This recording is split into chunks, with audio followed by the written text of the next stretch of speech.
Hey there, Around the Layout listeners. With advanced previews of upcoming episodes and monthly giveaways, now's the time to become an operating crew member. For just $3 a month, you'll get an exclusive membership sticker, your name listed on the operating crew roster, and automatic entry into our monthly giveaway drawings. Just as important, your financial support keeps all of our episodes from behind paywalls and free of those annoying car insurance commercials you hear on other podcasts. Joining the operating crew is quick and easy. Head to patreon.com/Around the Layout podcast. And if you missed that, you'll find a link on our website, aroundthelayout.com. And thank you for being a listener. Enjoy the show.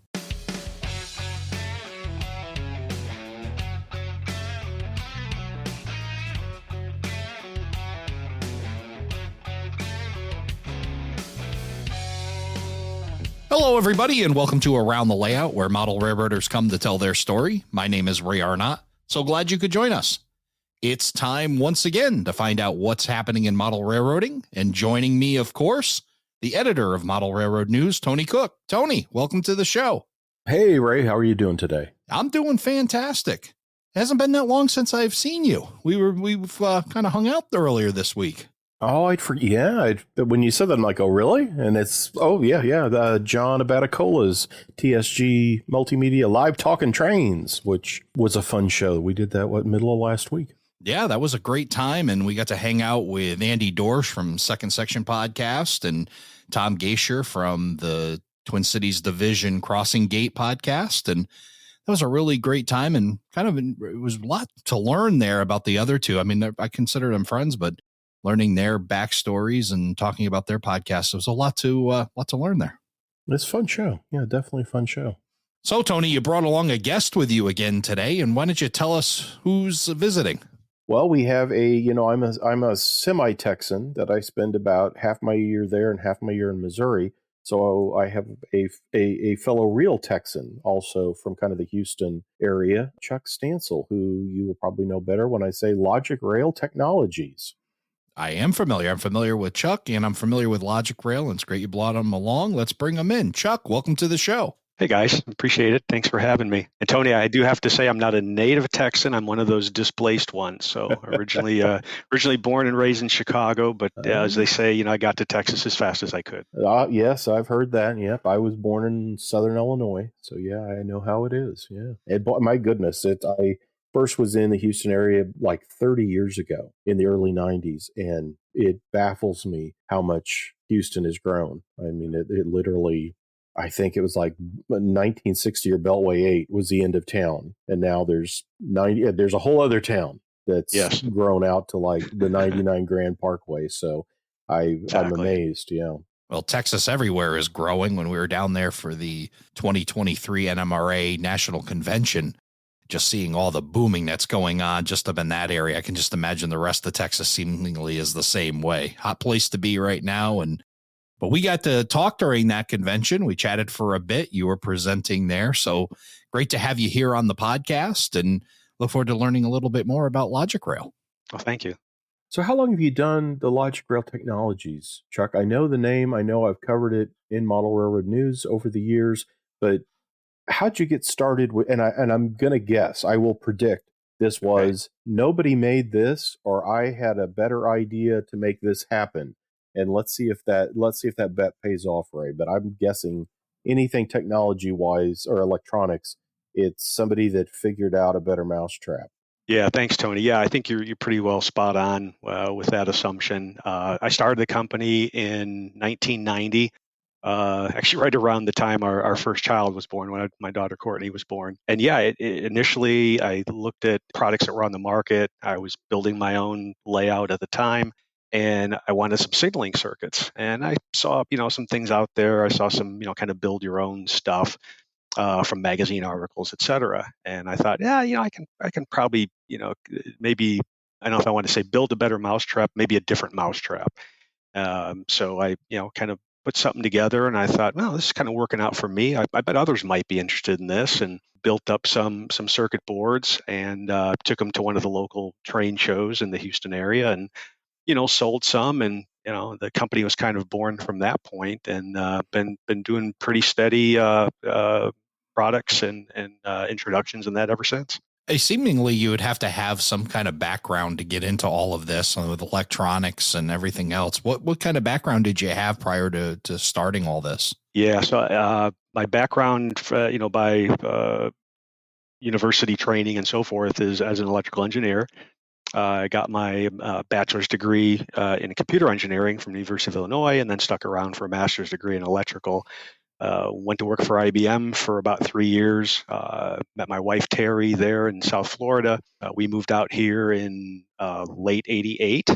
Started working for Compaq Computer Corporation, for those who've been around long enough and remember that name. And then that eventually morphed into to HP, who I just retired from back in April of this year. So I took early retirement and loving life, as they say. So yeah, long answer to your question, Ray, but yeah, electrical engineering is the background. Been into train since I was a little kid, like I think like most of us, and so kind of the marriage of the two interests was just kind of came natural to me. What have you seen change? I mean, going back to 1990 seems Hmm. almost, Stone Age as far as electronics. Yeah. I mean, when I think about what we were operating and what was a standard then, I mean, I know DCC was developing but wow, I mean, how have you seen, considering that impacts are as involved in what you do for the hobby?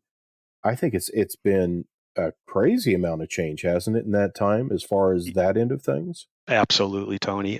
Yeah, you mentioned DCC, and that's probably, when you think about the '90s time frame, in my mind, that's the most obvious inflection point with respect to electronics in the hobby. And it's obviously, still going very strong, and there's still a lot of innovation that's happening in that area. I shouldn't say of late, but of, not that long ago, just the introduction of sound, and really, really good sound, coupled with DCC, I think is another inflection point, kind of, within the DCC space itself. And yeah, there's just so much has happened, and I think that this hobby, and especially the electronics aspect of the hobby, definitely leverages a lot of the technology that's just going on around us.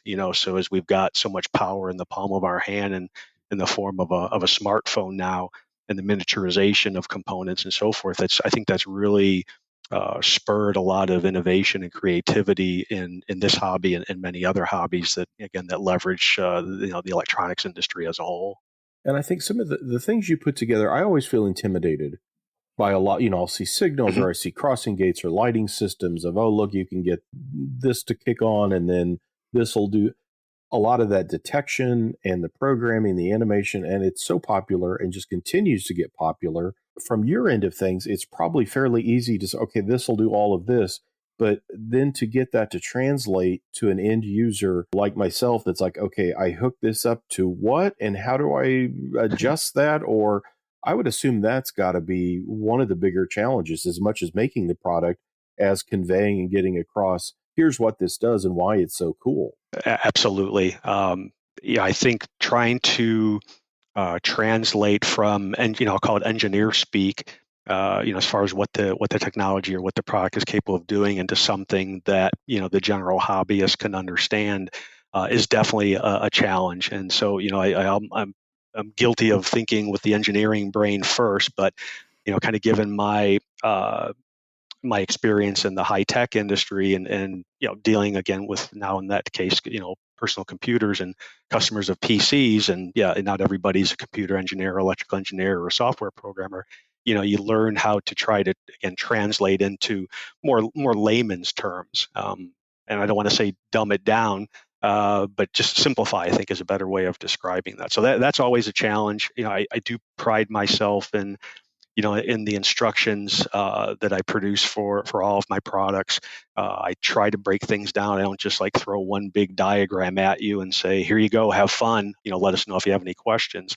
I try to break things up into digestible, bite-sized pieces, and try to lay things out for the customer to make it a little bit easier.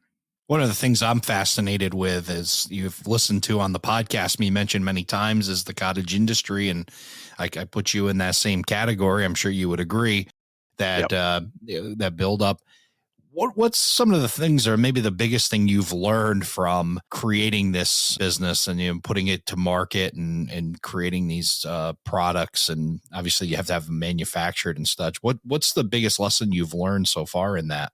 For me, I think it's, making sure you understand the customer, and that you can empathize with the customer. There's an old adage, the customer is always right, and all that. Although that's nice to say, that's not always true. But I do, I do put a lot of attention and focus on making life for the customer as easy as possible, and that's not always, simple to do. There's an acronym, and I won't spell it out to keep the show clean, but there's an acronym related to reading the manual. I'll just simplify it that way. And a lot of questions I get, whether it's phone calls or email kind of customer support end of things, are typically answered in the documentation, and a lot of them are fairly simple. But I take every customer inquiry, an email, et cetera, with kindness, and willingness to help people understand things. And I get a lot of, very positive feedback that, the customer support that I provide is good, and it does help people understand. And I think it helps them grow in the hobby as well, just trying to explain things. And I talk to people, that they haven't even purchased my products, and that's fine too. And I think, just the adage of trying to help everybody out and improve their knowledge base goes a long way. And I think over time that also can build up some brand loyalty as well. One of your recent projects, that Light EFX16 board, Yeah. I was curious about it. The products I can remember working with in the past was like the Fusey Pro. I thought was really neat. Your Grade Crossing Pro stuff is nice. The Light EFX16, I think it's set up again, as I talked on some of the animation. Another thing, that it's a board that will drive or control your LEDs. Kind of take us through, what is that product? What do you receive? And Sure. what would be its application? Just to kind of give us an example of, oh, okay, this is one of the things that Logic Rail makes. Yeah. No, thanks for that question, Tony, in reference to the Light Effect 16. So this is a brand new product. It's probably the product I've been the most excited about to bring to market in many, many years. And I'm proud of all the things I've done over the years. But I think this one, I won't say it's a niche or fills a need that isn't served today, but I think it, back to trying to differentiate maybe a better mousetrap or a different mousetrap. I think this is a product that hopefully will do just that. The name Light Effects, so EFX, shorthand for effects, and 16. So the 16 is a reference to the 16 Woodland Scenics compatible just plug connectors that are scattered around the edges of this board. It's something that kind of just popped in my head back at around just before the NMRA National Convention and Train Show in St. Louis in 2022. At that show, I had introduced my first LCC, layout command control product, which was a fast clock, and I've done different fast clocks and still do. I do one for NC. I do one for Digitrax LocoNet, and some of the principals from the LCC group came to me. They've bugging me for years. Hey, can you do a fast clock for us? We'd love to work with you and to get that to market. So anyway, I introduced that in St. Louis, and even they challenged me. It's like, well, what are you going to do next now? You've got this product out, and we want to see more LCC stuff from Logic Rail. And I was kind of thinking about it. I thought, I've always been kind of fascinated with lighting circuits and, as you said, Tony, animation. So I kind of came with this idea of, hey, I see all these just plug products from Woodland Scenics. They've got some simple kind of basic controllers, on-off type functions and so forth, and sequencers that they produce. And there's some other things like the NCE Illuminator. They're out on the market that also have these just plug compatible connectors. And I thought, it'd be really neat, if we could, offer something that maybe adds a little more value, a little more pizzazz. So I kind of came up with this idea, again, with 16 outputs, again, based on LCC, but also realize that, to be fair, LCC is still kind of in its infancy. There aren't a lot of manufacturers. It's starting to grow, but there aren't a lot of manufacturers producing product for LCC. A lot of modelers don't quite understand it just yet, but I'm certainly passionate about it, and I think it's an area that's growing. So that said, I thought, I think it's going to be important to also support DCC on this product. So what we came up with, so when I say we, it's myself and again, at least one of the principals from the LCC working group, Open LCB working group to be more specific, came up with this idea of, okay, well, let's make it both programmable via LCC as well as DCC. So now you can connect this board, again, the Light Effects 16 board, to either DCC and program it on the main like you would program a locomotive on the main, and set configuration variables and have different effects. And I'll talk about the effects in just a minute here as far as what we're going to at least initially support. And so again, so program it via DCC. You can also connect it to LCC and program it through JMRI, through Panel Pro. And I know I'm probably speaking a lot of technical model railroading gobbledygook, but I think a lot of the listeners will understand when I say what JMRI is and Panel Pro and so forth. Right. So we came up with this idea, and I'm a hardware geek at heart, so I had really kind of no issue putting the hardware together.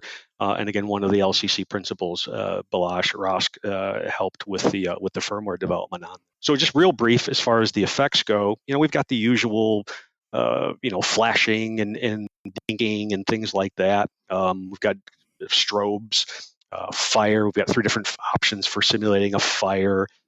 Tony, you mentioned my FuC Pro product, and so we've got FuC support in this as well. We've got welder, a couple of different photographer flashing effects, fluorescent tube, a good fluorescent tube, a couple of bad fluorescent tubes, that flicker as they're starting to fail. We've got random on and off, which is, I think, kind of interesting for building lights. We've got rotary beacon, might have on the top of, say, a water tower or something along those lines. Emergency strobes, we've just added here before we go to full production. So for vehicles and that, and then traffic lights. So we've got basically a full, a 4-way intersection with traffic light effects, and last but not least, chase lights. So just a really long list of what we think are pretty interesting and compelling effects. We've been in a beta test phase for probably about 6 weeks now. With a small handful of folks. We have a few people focused on the DCC side of beta testing. And a couple other folks focused on LCC. And the feedback from them has been outstanding. It's been really good to help make the product better, help make the documentation better. And it's been really well received as far as what we're doing here just with those folks. Yeah, so we should have this product available for sale around, target right now is around the middle of December. So working through the final stages of beta testing, finishing up documentation, all the marketing collaterals, and getting the website updated in the meantime.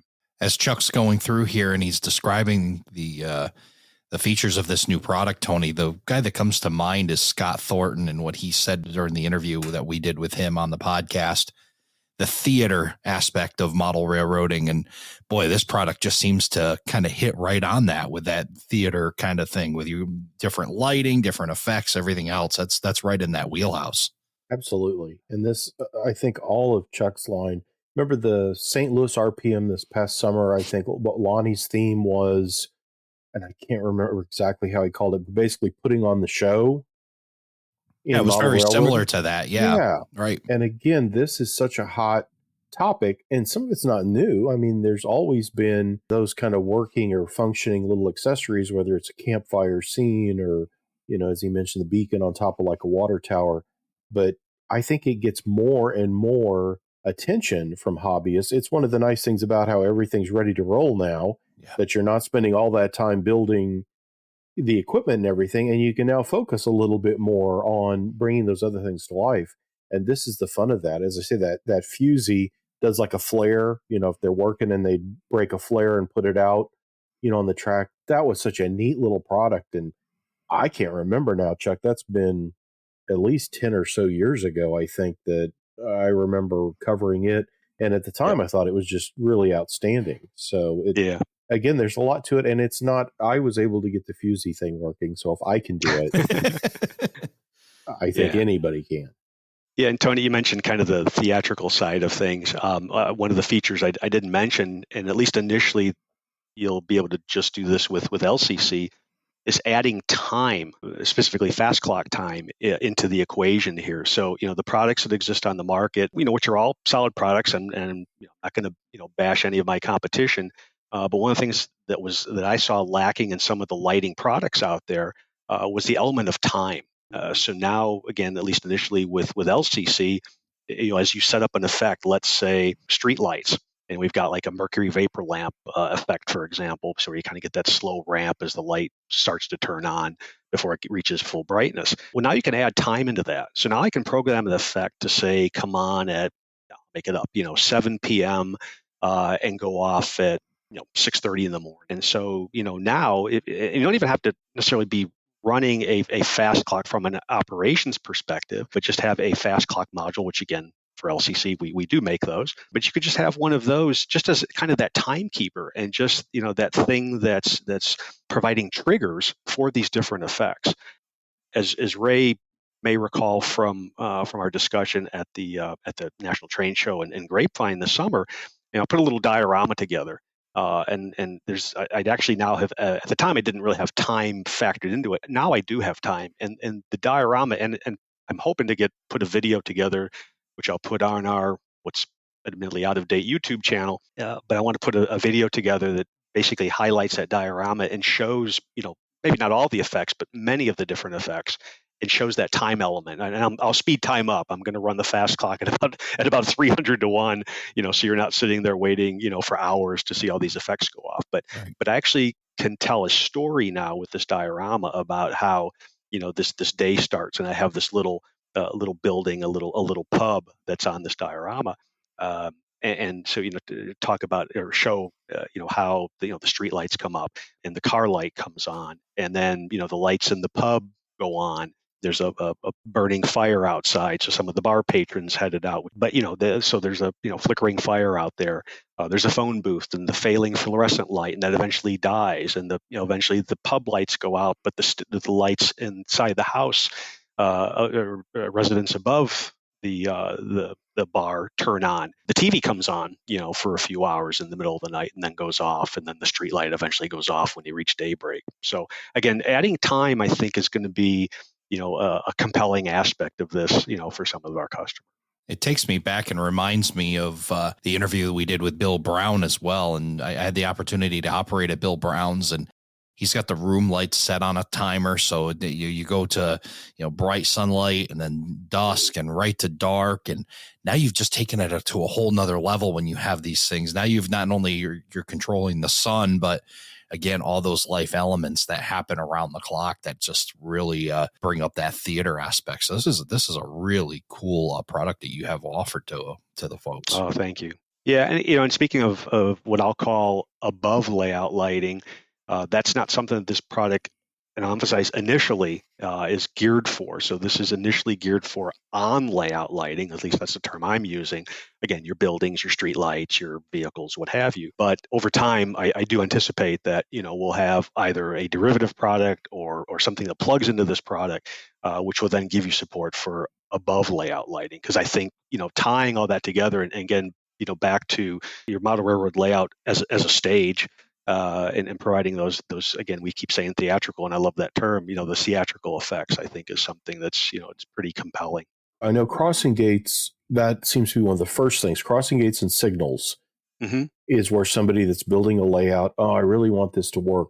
Out of the products you offer, what would be if someone said, well, I really want to try this, but I don't want to dive into like the most technically challenging? What's a good starting point to kind of get your feet wet and try some of it? Because I think that's the biggest obstacle to some of these. You look at it and go, oh yeah, I look at that circuit board and all the pots and the screws and the ports. No, I don't think I could do that.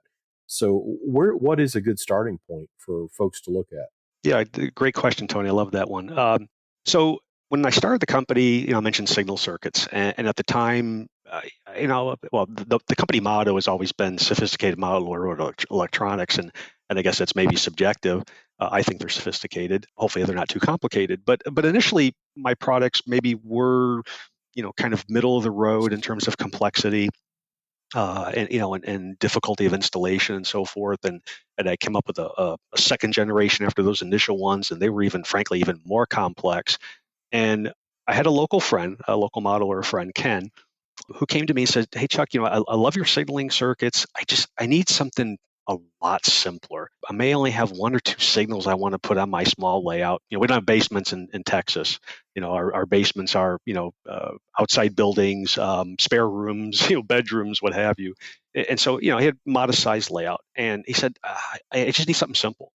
And about that time, in the day job with Compaq at the time, I had gone to a seminar from Microchip Corporation. Microchip, a very well-known manufacturer and supplier of microcontrollers, simple little microprocessors and so forth. And about that time, Ken approached me and said, "Hey, I need something simple." So I thought, you know what? I just learned about this other thing over here. I bet I could do something, to help Ken out. So I did. I whipped up this, very, very simple little circuit. At the time, used a photocell to detect a train, and then basically used just simple timing, and I called it a signal animator. And that was the whole point, was animate the signal. Don't pretend that it's, typical or 100% prototypical, but it makes the signal change colors as the train passes by. And that's, Ken, like, "Oh, this is phenomenal." So, and I was something I just, kind of cobbled together, a one-off kind of thing for Ken. And I got to thinking, there's more guys like Ken out there, probably more like him than customers who and modelers who would want the more sophisticated stuff, and frankly the higher price stuff too at the time. So I thought, you know what, I'm gonna build a small batch of these boards, and boom. That really took off. It evolved into a slightly more sophisticated, if you want to use that word, sophisticated product called the block animator, and they've been really popular. So Tony, I think the signal animator, again, it's a few connections. You've got 2 wires for power, and frankly, you don't care whether it's AC or DC power, so that makes it simple. Two wires for power, 2 wires for the photocell. We now have infrared versions, but just keep it simple with using a photocell. That's just 2 wires, and then connections for your signal. And and we have versions to support LED signals and old bulb signals and Pensy signals, and so we've got variation support, all those things. So I think that's where I typically steer somebody that's kind of new to electronics and maybe a little bit skittish about jumping in too hard too fast. And amazingly enough, it's not that huge an investment, right, to get into that one. I Right. think what those signal animators are, most of them are priced like in about $20 to $30, and then Exactly. you sell the photocell you'd put into the track. Yeah, The you would train you would would pass yeah. over it, Mhm. and then Yep. I know, whether it's NJ International or whoever, you see some signal, "Oh, that's so cool," and then I have them in a box someplace because, like, yeah, I don't know how I'm going to make that work, but it was really Yeah. neat, and I had to have one of those. And then you never do it. So you supply a signal of your own choosing that fits your railroad or your era, and then, Yep. as I say, you go these signal animators. There's the different types for the different type, whether it's again, as Chuck mentioned, if it's an incandescent or an LED, and then that putting that detector in the track. It really is that simple, and It is. Yeah. it's kind of on a timer, if I remember right. It Mhm. trips it, so it would go from green, cycles through to red, and Mhm. then clears and comes back to green again. So Yeah, yeah, exactly. Yeah, anytime that photocell's covered, the signal is turned red. And then once the train clears that photocell, we have a time delay, and that's adjustable now. You can set that anywhere from about a second to just over 2 minutes time delay. And then after that time delay expires, it'll turn the signal yellow or display the yellow aspect. And then after an equivalent time delay, it goes back to green. And if another train comes up in between that time, again, it goes back to red, and as they say, rinse and repeat. It's always wonderful to see a layout come to life. I'm certainly somebody who really enjoys seeing signals work, and crossing gates are a big thing for me, and seeing that operating. And I think since a kid, I've always liked to see that on a model railroad layout, stuff that works the way it does in real life. So you've definitely brought a lot of that to the table, Chuck, with a fantastic product offering. If folks were looking to buy it, where would they go to find your product? Yeah, thanks, Ray. So our website is Logic Rail Tech. That last part is TECH, logicrailtech.com. And from there, we've got, all different, pages describing all of our products. I always put all of the manuals or instructions for our products on the website, so people can look and read, and as I tell them, you can kind of see what you're getting into before you spend a penny. And then from kind of the main website, you can jump over to our online store and purchase our products there. So we are basically a direct direct from manufacturer type of business. So I'm so sorry you won't find us in your local hobby shop, but again, we think we're pretty easy to get to on the web. Absolutely. Another awesome cottage industry that's joined us here on Around the Layout podcast, and certainly glad Tony brought you along. It was great seeing you again, Chuck, and great learning about Logic Rail technologies. Well, thank you very much, Ray and Tony. I've really enjoyed the opportunity and enjoyed the podcast. And again, I appreciate being on the show today.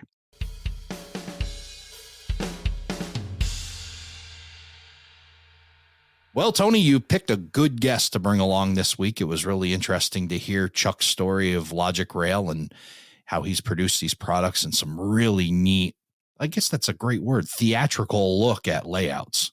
As I say, yeah, it was that the St. Louis RPM's theme was that, and it so says what a lot of folks are trying to do, and yeah, Chuck's company is. I didn't realize it had been around since 1990. I knew he'd been around for all the 2000s, but yeah, he has been in electronics in the hobby for a long time, which is nice because that you have that confidence in the product of this is not somebody that just suddenly got a soldering iron and thought I can do this.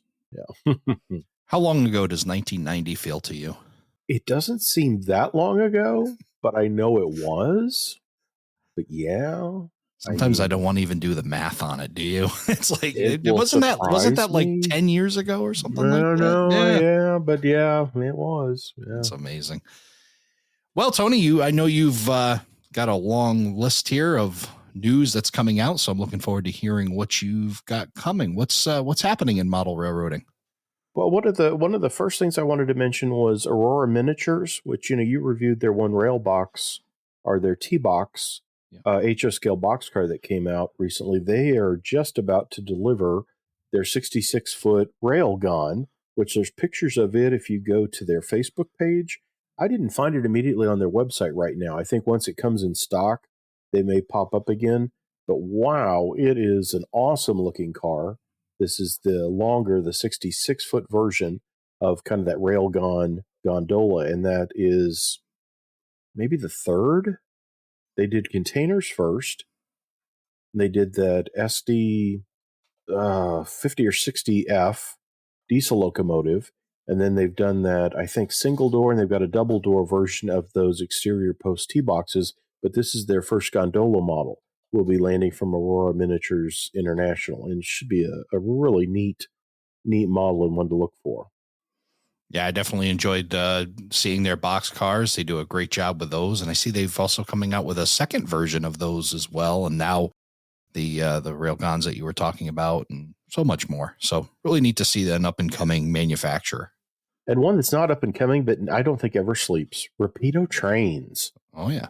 This past week or so, I opened up, and in fact, I have an unboxing video on my Model Train Resource YouTube channel. You can take a look. That Montreal Locomotive Works RSC-14. It's that little, and I believe it's an A1A is the setup of the axles.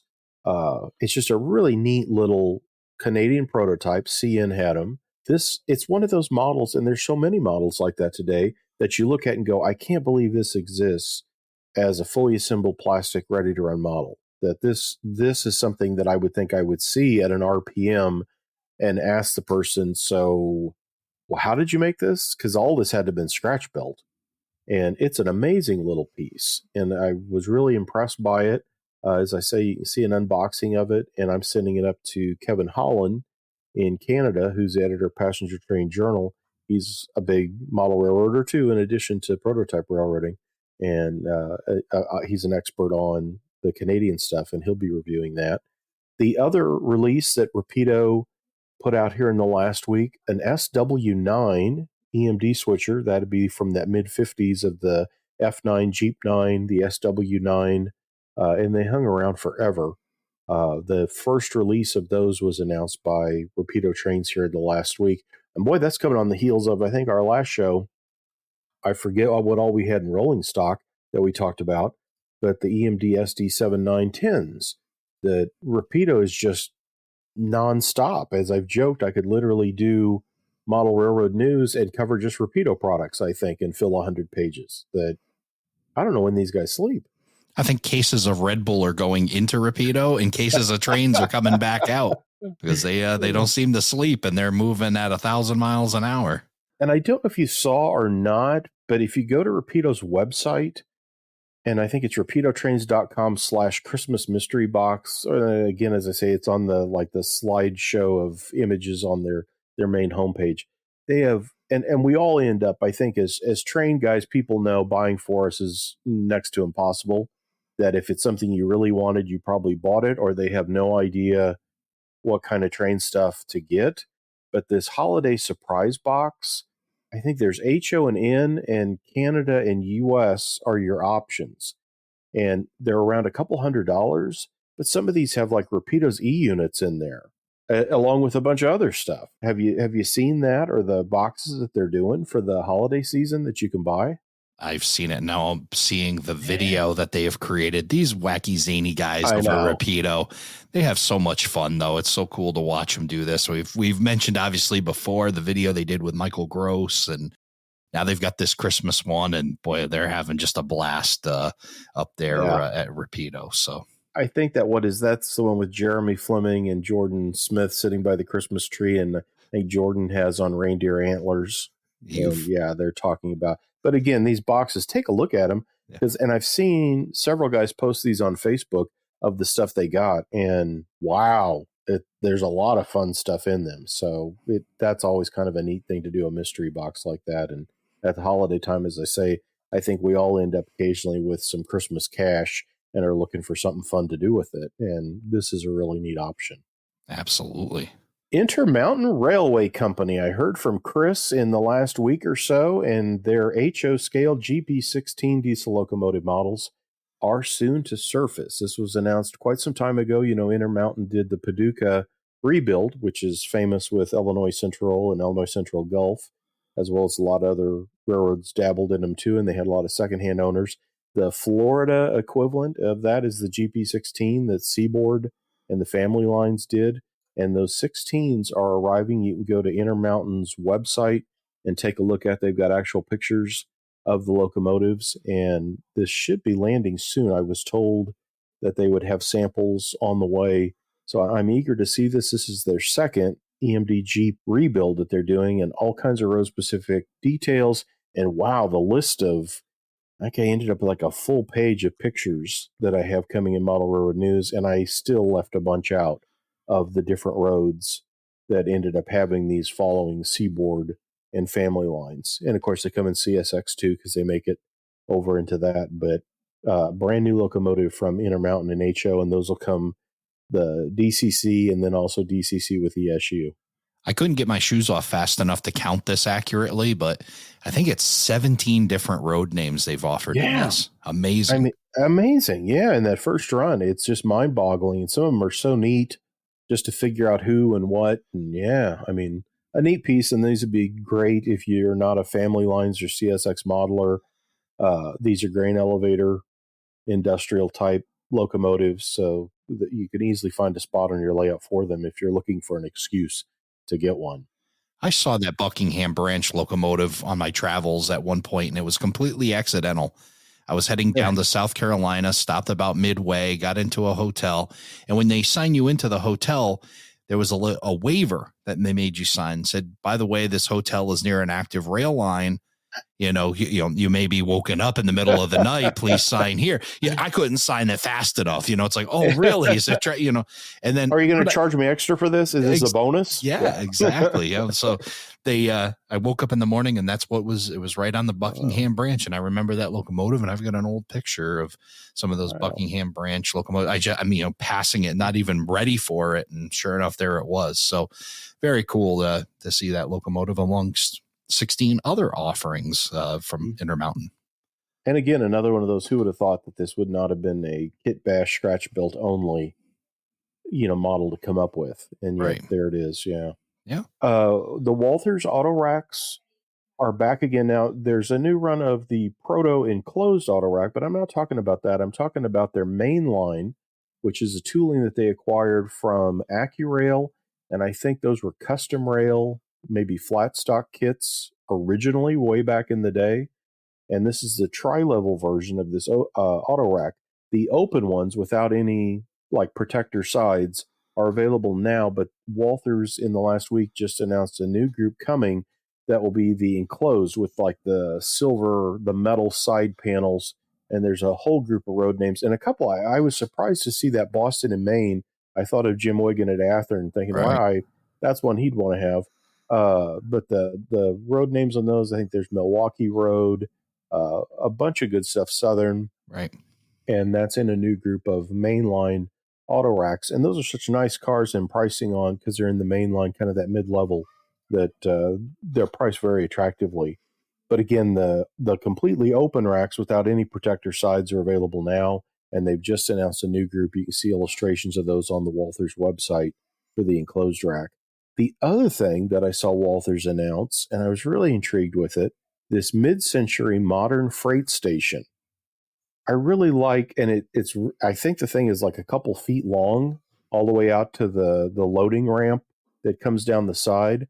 But just a great. It looks like it would be such a good focal point for a model railroad to have the railroad coming up on the one side. You could have trucks on the other side for like transporting the stuff across. But a really nice kit, and Walthers just knocks them out of the park with these Cornerstone HO and N-scale kits. This is an HO kit. It's due, I think, the early part of 2024, and it's at Mid-Century Modern Freight Station. And it's based on a prototype, I think, in North Carolina, which is, again, a lot of those kits like that, they don't, it is just, this is typical of, but that one, it gives you the prototype. But if you look at pictures of it, I think it'd be pretty recognizable as, oh, yeah, I've seen stuff like that, and it would be a nice piece. Yeah, that's a kit that definitely begs not only to be built as is, but also to be kit bashed. There's a lot of great components of that. So either way, that's a great piece there. Absolutely. N-scale enthusiast. You're not an N-scaler. Are you an N-scaler? You appreciate N-scale. I appreciate all scales, but I'm not an N-scaler, but I'm wildly impressed by N-scale and the progress that it's made, and the availability just seems to be increasing. The N-scale enthusiast has got a new group of releases that are out. They do a 6-time-a-year publication, color publication that goes through all their special releases, and they partner with companies like the N-scale Architect and Microtrains and Atlas. They've got Union Pacific 40-foot flat cars with a boatload. And at first you think, oh, that's very toyish. But when you read the description on it, you'll find out it is based on a prototype. That there was a company like in California that was shipping product to like the East Coast. And in order to make it happen, UP took a handful of like silver maintenance away flat cars, brought them back into revenue service, did the modifications on the decking so that they could carry these boats. And the boat has that classic Gilligan's Island, like the minnow is what I think of. I know nothing about boats, so I'm sure a lot of people are like, that's not even close. But it's like, well, anyway, that's what I thought of. But as I say, it seems like a toyish thing, but what really struck me and kind of the allure of it is, wow, it is based on a prototype. How cool is that? Right. And you can go to the nscaleenthusiast.com and find out more about the organization. If you're a member, you get discounts. They do also sell direct, though. You don't have to be a member. If you're interested in the publication, I've got a quick What Are You Reading video is on my Model Train Resource YouTube channel. And you can see me, I paged through the November-December 2023 edition. So you can kind of get a little more information there. But a lot of fun and fascinating stuff. And I'm always jealous because it's like, man, I wish that was an HO. That would be cool. But they do incredible stuff all the time. Next up, we've got, and the person who I'm going to have to contact about reviewing this item from Scale Trains. Yeah, I was thinking the same thing. And the guy that complains that there's not enough S-scale stuff available, this is going to be good news for him. I think so. I just opened and unboxed the first S-Helper 2-bay hopper cars from Scale Trains in 1/64th S-scale. And wow, they absolutely do exist. They just came out. Not to plug my channel again, but I do have on YouTube, you can see I'll have a video for those soon to show them unboxed. They come with American Flyer wheels and couplers attached, but you can switch those out for scale wheels are provided, and there also are coupler pocket screws and scale couplers, so you can body mount. There's holes on the bottom of the hoppers. You can change them over for scale operation as well. But yeah, that's the first, and they are packaged as Scale Trains has done for some of the things they've acquired, these are in that, I called it Crayola Crayon because it's like yellow and green was the color scheme of S Helper, and it reminds me of old Crayola boxes. Yeah. And they do have that look, but they also do say Scale Trains. And this is the peaked in version of, I think it's a 50 or 55 ton 2-bay ribside hopper. And S Helper had done that car before without the peaked ins, had announced and shown this version. I think even MTH talked about bringing it out, and it never quite made it to market. But it does exist now. There's a whole group of these. There's a wide vision caboose on the way. And I think the other car is like a 40-foot ice hatch reefer or something of that variety. It'll be 3 S-scale cars in the S Helper line from Scale Trains. And I don't think we've mentioned that person that I was alluding to. But yeah, Mike Ostertag, I'm going to be bugging him to review one of these hoppers for Model Railroad News. It'll be great to see what Mike's take is on this, and certainly great to see S-scale stuff being made. And we like to see Mike happy. We like to see him smiling and happy. You know, he still will say, well, you know, they need to also do, I don't think that and I'm going to have to tell him that. You can review this, but you can't end it by saying, well, now they also need to, and then just pad your review with 1,000 more words of all the stuff that you want made in S-scale. You know. Mike's wish list, yeah. Exactly. Have you ever built any of the Sylvan scale models vehicle kits? Have you ever seen those? I have. In fact, I just was treated. I was at the Torrington Area Model Railroaders Club yesterday in Torrington, Connecticut, and Dave Owens, who's been on the show here talking about the Vernon Train Show, was showing me his Sylvan scale kits. And his comment was, if I can build them, anybody can build them, speaking to the ease of building a Sylvan scale kit. So they're really neatly done. They're inexpensive. I think it's Claire Gilbert at Sylvan Scale Models. He shared with me the Dodge cabover trucks are new, and his most recent release, I think that's on the website right now, if you go to sylvanscalemodels.com, he has GMC and Chevy trucks. And you know, you get to assemble these, you get to paint and decorate them. So it's a nice kit. It's at a good price. It's something to kind of flex that modeling muscle a little bit. But new and coming are basically right around World War II to just after the post-war period, Dodge cabover trucks in both, just like the regular truck with the axles behind it. Then there's also like an REA delivery truck, a grain truck, a gasoline truck, and like a stake bed truck with a cover. But it's a fun, if you've never built one of those, seek those out or take a look for them. And it's a fun thing to do. And boy, they look neat. And just the detail work and the stuff you get to do to paint them, I think makes for a fun piece. As a Mopar guy, I'm always glad to see Dodge in any era being covered. So it was certainly a cool thing to see. So, and then finally, I wanted to mention Rio Grande Games, which I've played a number of. This is Jay. He's based in New Mexico. His Rio Grande Games, and you can go to riograndegames.com. He has other games as well, but he's got this whole section of railroad-themed games. I love the Texas and Pacific game. I played his Northern Pacific game. A lot of them are based on railroads. One he has coming out, I think his website still shows it as this year, but when I talked to him in the last week or so, he said it probably would be the first of the year, so look for it in early 2024. There's going to be a Chicago Northwestern game. And I think all these, they're really fun. It's neat that you can bring other people that are maybe not trained people, you know, family members, friends in. Everybody likes to play a board game. Right. And these are easy to learn, easy to pick up. And it's just fun with all the railroad theme and the railroad stuff about it makes these a delight to get to play. And as I say, I really enjoyed the Texas and Pacific game. And I'm trying to think, there was another one too that we played. I've got the Wabash Cannonball that I'm going to be trying out soon, but go to his website. You can see the whole group as well as non-railroad games too. And that's Rio Grande Games, and Chicago Northwestern will be available in the near future. Wow. What a list of news that's coming out of the hobby. And so glad to have you here to share that with us, Tony. It's continues to roll on as I guess we're heading into what some may call the model railroad season. It's starting to get a little cooler. And as we're heading towards these projects and doing some layout work, it's always great to know what's coming out and what we can start to put on our Christmas list too, because that's right around the corner. And now it's time for our new segment, Ask Tony. This is where listeners get to submit their questions to Tony Cook via our webpage, aroundthelayout.com/AskTony. And we've got 2 great questions for you to answer this week. So let's get to it. We've got the first question right here.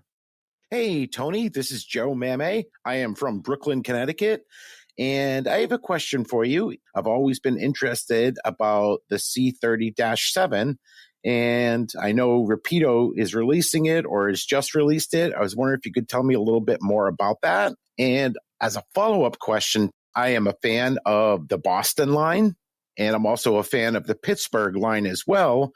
And a similar engine, the C30-7A, was a staple locomotive on those 2 lines in the early 90s. And as far as I know, no manufacturer has ever released one. I was just wondering if there is any possibility of that happening. Not that I'm going to be changing what I'm modeling or anything like that. That would be Joe Mame, author of Design It, Build It, Burn It, a book that's not quite available in bookstores yet, but should be. And Joe, always a diverse interest in what's going on. So love to hear your answer on this one, Tony. Tell us what's going on with C30-7. The GE C30-7 was their kind of equivalent to EMD's SD40-2.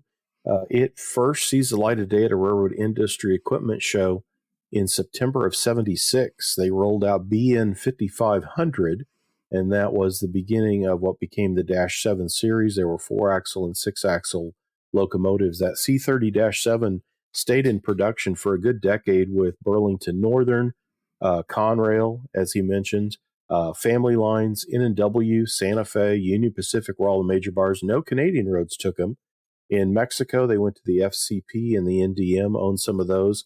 A bit more than about 1,100 were built. Wow. And you can look in November 2023's Model Railroad News. I've got a prototype profile gallery that covers C30s, and then I have C36-7s featured in there too. Now, that C30-7A that he mentioned was built for Conrail only. And Conrail got 50 of those. And the spotting difference, again, as they're rolling past you at speed, it's just a C30. But if they slow down enough, you could see that they had 6 tall doors on the hood behind the cabin before the radiator section. That's versus the 8 doors that would be on the C30-7 regular hood. And the difference on that A variant, or the reason for the door count change, is it was 12 cylinders versus the 16-cylinder that the C30 was. And about half of that roster that Conrail had in the early 2000s, after Conrail was broken up, they were rebuilt, and they moved to Estonia. So they work in Europe on the EVR railway. Wow. Now, if you're looking, as far as a model, I think lengthwise and the frame and all that, it would really seem like, and I'm going to talk about the models that have been made and that are coming, but Rapido is what he's talking about, is kind of the biggest splash right now in the market as far as, hey, they're going to make a C30. I would think they probably would at some point, because again, I think it's just that door variation, and Conrail's popular enough. But if you want to get serious and really carve something up and make it, you can look for Model Railroaders August 2021 edition, and it has a kit bashing article where somebody saws up shells and makes a Conrail C30-7A. And while we're talking about those, we can't leave out the C36-7, which was similar to the C30, and they just upped the horsepower from 3,000 to 3,600, and a few were like 3,750 was their horsepower count. It comes in 78. It saw production almost to 1990 with 600 units built. And for it in the U.S., I think Mopac is the top with 60 of them, never in Jenks Blue. By that time, it was UP, so they did come lettered Missouri Pacific, but they were in Armor Yellow. And then other buyers were N&W, had a few of the early ones in NS. Conrail had C36s, and then again, Mexico's FCP and NDM bought them. And if you're down under, Hammersley Iron had a few of them as well. The biggest, though, I mentioned there was like 600 built, but I think out of that collection of C36s, The Chinese version ND5 accounts for 400, and that's a Bachmann China model, and that's going to be the source of a coming Bachmann release in 2024. An HO scale will be a C36-7, and they're really similar to the C30, and there's really kind of two big production phase differences. Bachmann is doing the earlier version where behind the cab has the regular long hood look. Some of the later production ones have, it almost looks like an Alco Century type big box behind the cab around the air intake area, are the differences on those C36s. On models, if you're looking in HO, Atlas in the late 90s is the first C30-7, and they also offered a U30C. And while they do have 6-axle U-boats still in the line today, these are long gone. These were made by Sandakan in China for Atlas as they were first developing kind of their modern HO line. So you'll have to, they're still around. They're fairly easy to pick up eBay and at swap meets. But that was the first HOC 30. I featured those in February 2013's From the Archive in Model Railroad News. You can see a couple pictures of those. The next one, I believe, is Rail Power Products did a plastic shell, C30, and I can't remember now if they did a die-cast frame for it or not. And all the Rail Power shells moved over to Horizon Hobby in the early 2000s. And that's one that, like the GP40X and Athens line, comes from Rail Power Tooling. I always wondered if they would do that C30 because I think its frame would be the same as the old Blue Box U30, U28, U30, U33Cs, that they might be able to like repurpose it or use it. But to date, that plastic Rail Power C30-7 never has come back in Athens line. And then the next one was Broadway Limited's, and that to date is the best that's been made available as far as detail, that Broadway offers a C30-7, but they haven't run it in quite a few years. I think I went looking in May of 2017. There's a review of a Paragon 3 version in Model Railroad News, and they're up to Paragon 4 now. I haven't seen them bring that back in a while, but it was a nice example of it. And then, as Joe mentioned, Rapido is closing in on delivery of their C30-7s. I think I've even seen decorated samples, so they're getting close. And then Aurora Miniatures, who we mentioned in the news stuff, they are planning to cover GE 6-axle-7s, and the C30 is in their group there. So C30s in HO, very common. If you're looking for prototype information, check out Diesel Era. That's my go-to for finding things out. The 2017 Volume 28, Number 6 edition covers all owners of C30-7s. That C30-7A is back in 1992's Volume 3, Number 3. And then the C36-7, you'll find that in 1998's Volume 9, Number 4. Now, those you need to get from withersrrbooks.com. That when White River took over Diesel Era, we started, I think it was 21 is when that, I always think we just started that. And then I'll go look and there's this whole list of, wow, I guess I have done that many of those issues. That so anything back, basically 2020 back to the early 90s when Diesel Era started, if they still have back issues, that's withersrrbooks.com. And then you can also find Diesel Era is one that it took me several years to do it, but I have every issue, and you'll find those at swap meets. You'll find them on eBay, but those are sources so that you can become an expert on GE's 6-axle-7 locomotives. Amazing stuff there, Tony. It's always neat to me that the customization that the prototype had, I guess when you're cutting big checks, you get to choose how your locomotives come out. And when you're buying I guess when you buy in bulk, if you want to, for that term, the amazing amount of different things that each railroad would get on these locomotives. So. Yeah, absolutely. Yeah. And let's go to our last question. And this is a very familiar voice. Hi, Tony. I'm Paul Caffar from Sydney, Australia. Can you tell me what are the 3 most popular locomotive models that you would have in your roster?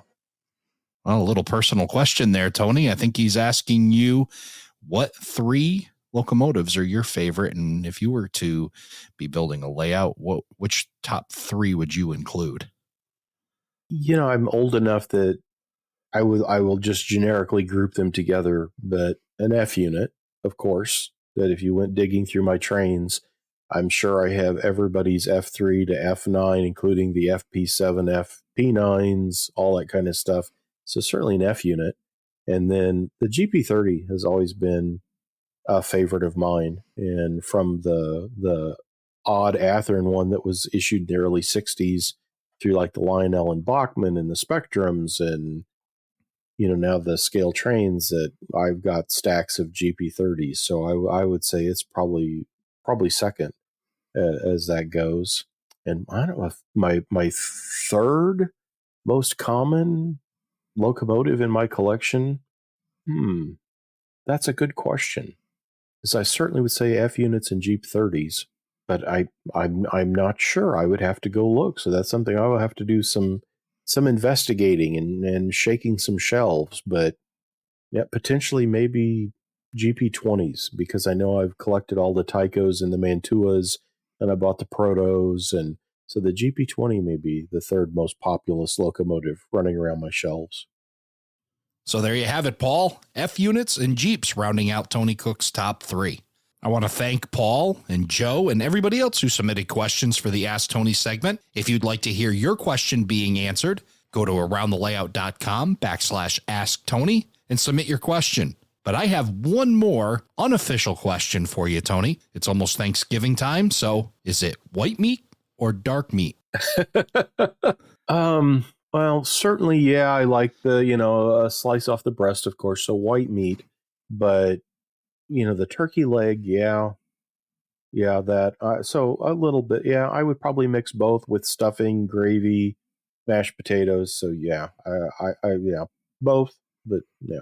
What about you? I'm a dark meat guy, but I think after this past week and having my doctor yell at me, I think I'm going to be heading more towards that white meat and laying off maybe some of the bread and potatoes and getting myself disciplined a bit more. But I'm still looking forward to Thanksgiving and gathering with my family, and certainly being thankful for all the folks that are in my life and have participated. And of course, this podcast has just been absolutely fantastic. And I am thankful for everyone, and especially you, Tony, for sharing all your wisdom and knowledge with us here on the podcast. And just great to have you here again today. I appreciate it, Ray. And yeah, you and yours have a great Thanksgiving. I'm planning on being in Texas for Thanksgiving and looking forward to it. Always good food.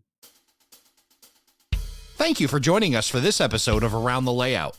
Learn more about today's show on our Facebook page, facebook.com/Around the Layout.